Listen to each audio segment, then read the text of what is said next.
Imagine a case so complicated, so impossible, that even today, with DNA tests, cameras, and forensic experts, it would still make headlines across the world. Two women. Living under the same roof. Both wake up claiming the same baby. No witnesses. No proof. No way to tell who is telling the truth. One child is dead. One child is alive. And both mothers are ready to fight for him. Now picture the tension, the shouting, the desperation. As they are dragged before the most powerful man in the land. King Solomon. Everyone is watching. Waiting. Will he guess? Will he choose sides? Will justice fail? But then. Solomon does something no one expects. He calls for a sword. Not to threaten. Not to scare. But to make a decision so shocking, so unthinkable, that it forces the truth to reveal itself in a single moment. What happens next is not just a judgment. It is a display of wisdom so powerful, so divine, that it would echo through history for thousands of years. This is the story that proved why Solomon was the wisest king who ever lived. The story unfolds during the early reign of King Solomon, a ruler unlike any before him. After ascending to the throne of Israel, Solomon did not ask God for riches, long life, or victory over enemies. Instead, he asked for something far greater, wisdom to govern the people. In 1 Kings 3 verse 9, Solomon prays, "Give your servant therefore an understanding mind to govern your people, that I may discern between good and evil." God was pleased with this request. He granted Solomon unparalleled wisdom, along with wealth and honor. But wisdom, like gold, must be tested. And soon, a case would arise that would demonstrate to all Israel, and the world, the depth of Solomon's divine insight. In the crowded streets of ancient Jerusalem, two women lived together in the same house. The Bible identifies them as prostitutes, women on the margins of society, often overlooked and dismissed. Yet their story would become one of the most famous judgments in history.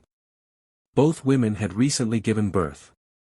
There were no witnesses, no servants, no midwives, only the two of them in the house. Then tragedy struck. During the night, one of the women accidentally rolled over and suffocated her baby while sleeping. When she awoke and realized what had happened, panic and desperation overtook her. In the darkness before dawn, she did something unthinkable. She switched the babies. She took the living child from the other woman and placed her dead child beside the unsuspecting mother. Morning came, and with it, horror. The true mother woke to nurse her baby, but something felt wrong. As she looked closely, she realized the child lying beside her was dead. But even more shocking, it was not her child. In 1 Kings 3 verse 21, she says, "When I looked closely at him in the morning, behold, he was not the child that I had borne." A heated argument erupted. The second woman denied everything. "No. The living child is mine, and the dead one is yours." Back and forth they argued, voices rising, emotions boiling over. There were no witnesses, no evidence, no way to prove the truth. So they took their case to the highest authority in the land. To King Solomon. The royal court was a place of order, power, and justice. Officials, guards, and advisors stood as the two women were brought before the king. Imagine the scene: two desperate women, one lifeless child, one living baby, and a courtroom waiting in silence. The first woman presents her case clearly. "My lord, this woman and I live in the same house. I gave birth while she was there. 3 days later, she also gave birth. There was no one else with us. During the night, her child died because she lay on him. Then she got up in the night, took my son while I slept, and placed her dead child beside me." The second woman immediately interrupts. "No. The living one is mine." The tension is thick. There are no witnesses. No proof. Just two voices, both claiming the same child. To any ordinary judge, this case would be impossible.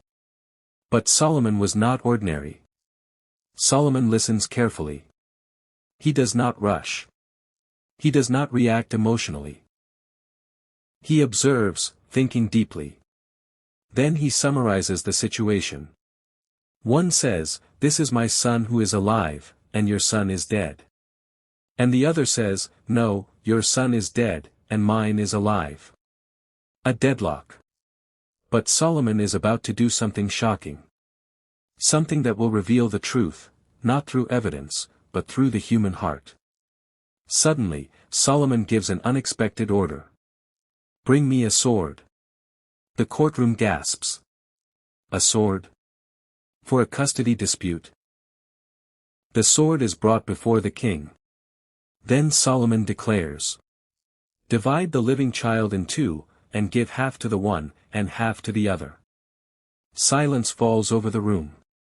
This is not justice as anyone expected. Is Solomon serious? Would he really kill an innocent child? But this was no act of cruelty, it was a test. A test designed to reveal the truth hidden within the hearts of the two women. The real mother could not bear it. Her love for her child overwhelmed her. In 1 Kings 3 verse 26. Then the woman whose son was alive said to the king, because her heart yearned for her son, "Oh, my lord, give her the living child, and by no means put him to death. She would rather lose her child than see him die." That is the heart of a true mother. But the other woman? She showed no compassion. She coldly replied, "Let it be neither mine nor yours, divide him." In that moment, everything became clear. One woman was driven by love. The other by bitterness and selfishness. Solomon immediately gives his verdict. Give the living child to the first woman. Do not kill him. She is his mother. There is no doubt. No hesitation. Truth has been revealed. Not by witnesses. Not by evidence. But by wisdom that understands the human heart. News of this judgment spread quickly throughout the land. In 1 Kings 3 verse 28, the Bible says, "And all Israel heard of the judgment that the king had rendered, and they stood in awe of the king, because they perceived that the wisdom of God was in him to do justice." The people recognized something extraordinary. This was not just intelligence. This was divine wisdom. Solomon had demonstrated that true leadership requires more than laws, it requires insight into human nature, discernment, and courage to act. This story is more than a courtroom drama. It carries powerful lessons. 1. True love is selfless. The real mother was willing to give up her child to save his life. True love sacrifices. 2. Wisdom sees beyond the surface. Solomon didn't rely on evidence, he understood the deeper truth of human behavior. 3. God's gifts are meant to serve others.